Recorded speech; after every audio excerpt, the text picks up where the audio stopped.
What is going on, everybody? What is up? How are you doing? I am back with another 2020-2021 NFL season playoff recap, if you want to call it that.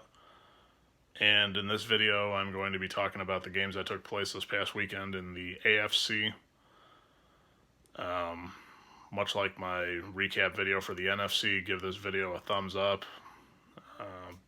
Drop a couple comments on it. Let me know what you think, and let's get ready for both the AFC Championship game and the NFC Championship game that'll be taking place this weekend. I can't wait for it personally. But on the other hand, I've had some other stuff going on, so I haven't been able to get any videos out of the way yet. So I apologize. These are a couple of days overdue, but I figure while I have a little bit of free time on my hands to do a couple of videos, I'm going to do just that very thing. So here we go. First off, the Cleveland Browns Kansas City Chiefs game. Kansas City won 22-17. I honestly thought the game was over at the time. Patrick Mahomes Jr. got taken out with a concussion. It was midway through the third, and then the defense and Chad Henne. Yes, I said it. Chad Henne, 35-year-old backup, managed to come in and hold off the Cleveland Browns in order to advance to their third straight AFC Championship game. And a rather gutsy call by Andy Reid for that matter, too. I'll go into that in a minute. With Patrick Mahomes Jr. being reduced to a spectator, the oft-forgotten bunch that's opposite his high-powered offense managed to force the Cleveland Browns to punt in the waning minutes of the game. Then Chad Henne managed to show some moxie with a 13-yard third down scramble and an audacious fourth down completion to Tyreek Hill. When Gopher broke, Andy Reid decided to go for it, which gave the Kansas City Chiefs a first down with just over a minute left in the game and allowed them to run the clock out. I honestly thought Chad Henne didn't make it. I remember watching that play and I thought to myself, oh no, this isn't good. Whatever you got to do to try and get, whatever it is you need to do and try and get positive yardage, Chad, do it. I don't give a flying rip what it is at this point. And upon further review, they showed that he managed to get it. So I thought at that point, I thought to myself, holy cow, I cannot believe it. This is coming from a backup quarterback. Did I just see what I think I saw? And I'm pretty sure if you go on YouTube and you type in Chad Henne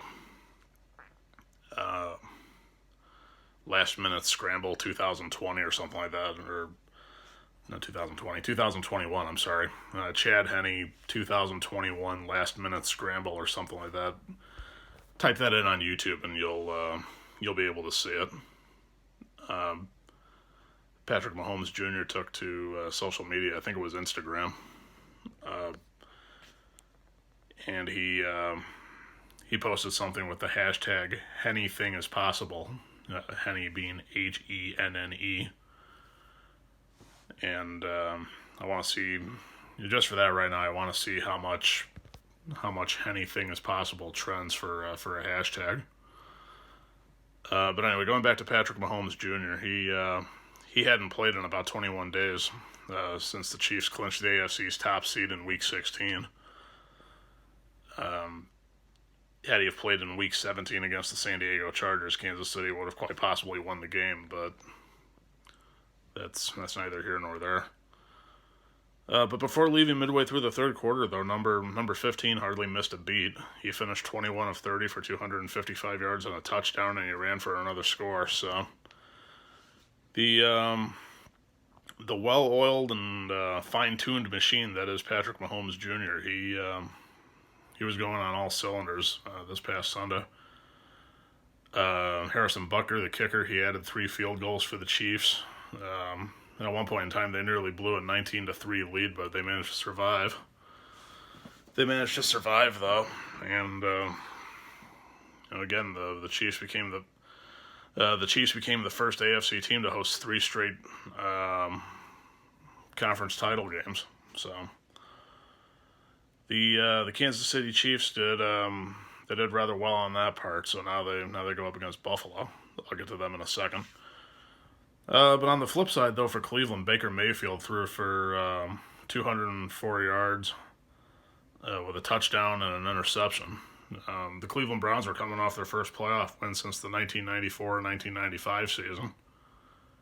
And I think the 94-95 season, if I remember correctly, I want to say that was when Bill Belichick was the coach at the time. Or was it 95-96? I don't remember. I think it was the 94-95 season. But Cleveland's inability to drive for the winning touchdown and letdowns on defense kept them from winning 2 playoff games in a year for the first time since 1950. Cleveland ended up punting with about 4.5 minutes left in the game. But now Kansas City faces off against the Buffalo Bills on Sunday. And you know darn well the Kansas City Chiefs are going to be preparing for the Bills.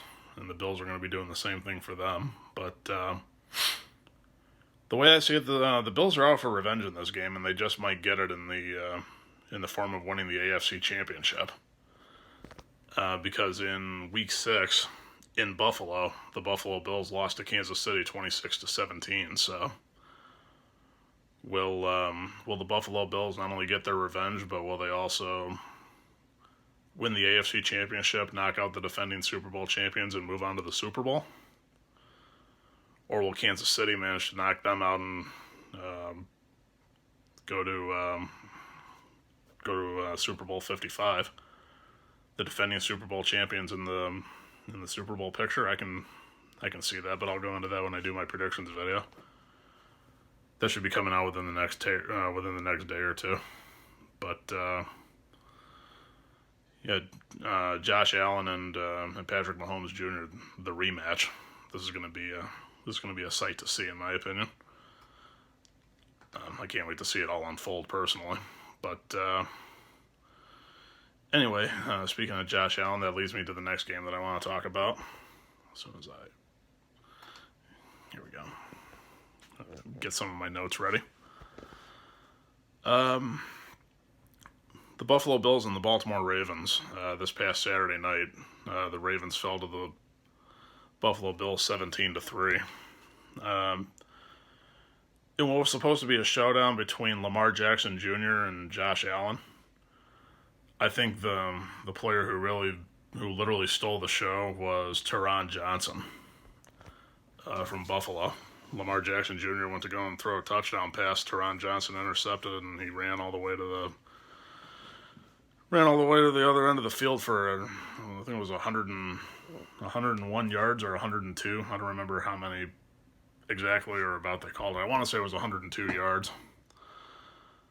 But if not for the wall separating the field from the stands in the back of the east end zone, the Buffalo Bills cornerback might have still been running after returning that interception that propelled the Buffalo Bills to their first AFC Championship game appearance in about 27 years.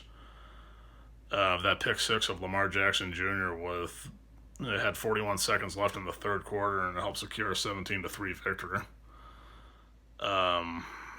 At the same time, Taron Johnson, he matched the longest in NFL history and punctuated a stellar defensive outing in which Buffalo limited the NFL's top running offense to 150 yards on 32 carries. The overall defensive outing by Buffalo and that interception for 102 yards by Taron Johnson, I think that was a sign of things to come, if you ask me.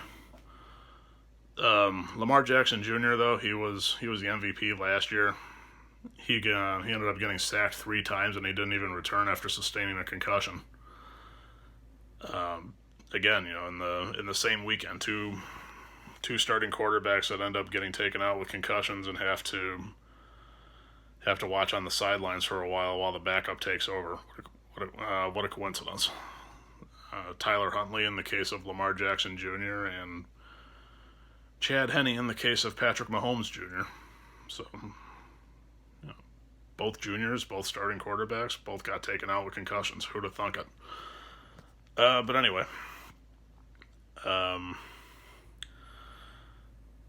Yeah, Lamar Jackson Jr. didn't return to the game after sustaining a concussion following the final play of the third quarter. 2 plays after Teron Johnson, scored. Um, Lamar Jackson Jr. ended up going 14 of 24 for 162 yards passing, and while being limited to 42 yards rushing on 9 carries. Tyler Huntley ended up stepping in for Lamar Jackson Jr. Near the end of the game. He did rather well for himself. I don't remember what his stats were, but he did his best to put up a valiant effort and try and get the Ravens at least within, I want to say within a touchdown and or either a touchdown and or a touchdown and an extra point or a touchdown and a 2-point conversion, but it wasn't enough. Josh Allen, on the other hand, though, he's a candidate for MVP. And he finished 23 of 37 for a touchdown or 206 yards, and a touchdown. In a year which the Bills heavily relied mostly on the dynamic offense led by Josh Allen in order to outscore opponents, the third-year quarterback was gratified to have seen the defense make a difference in the game as well.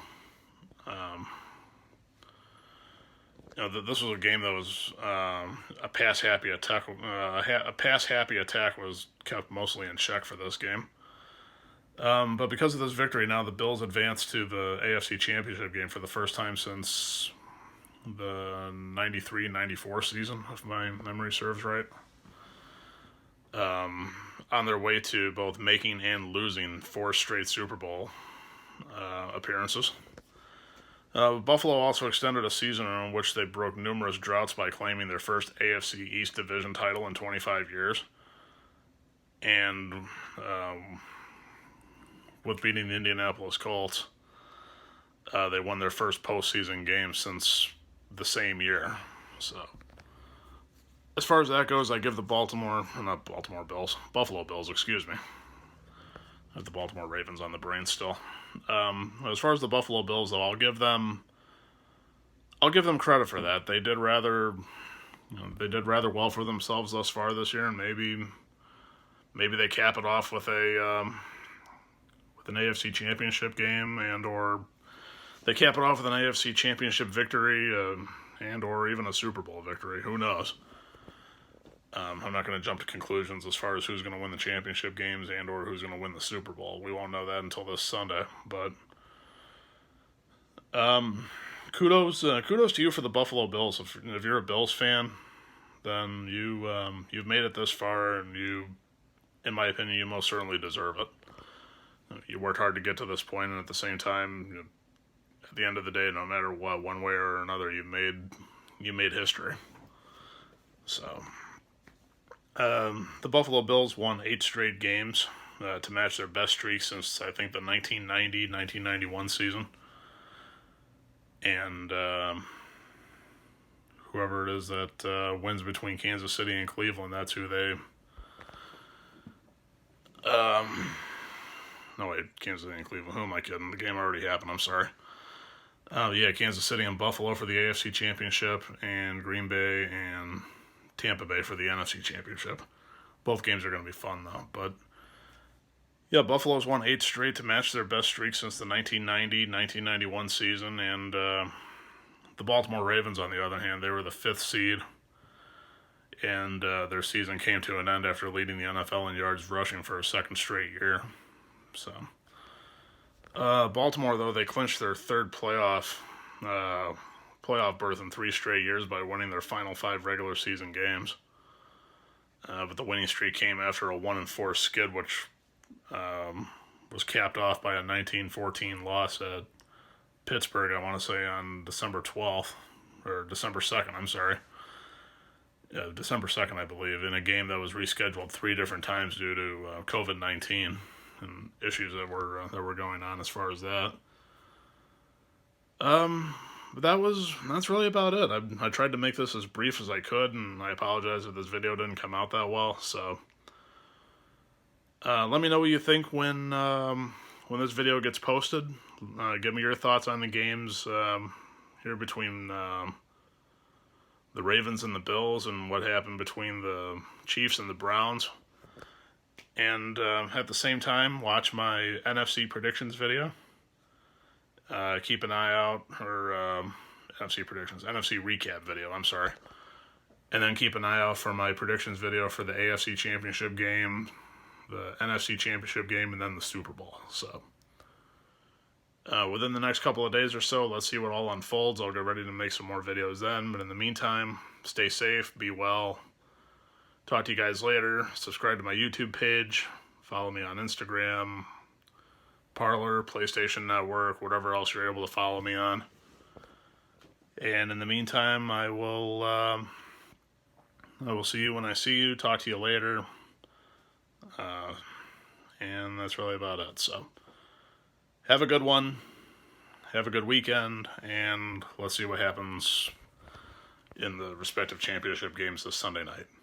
Take it easy.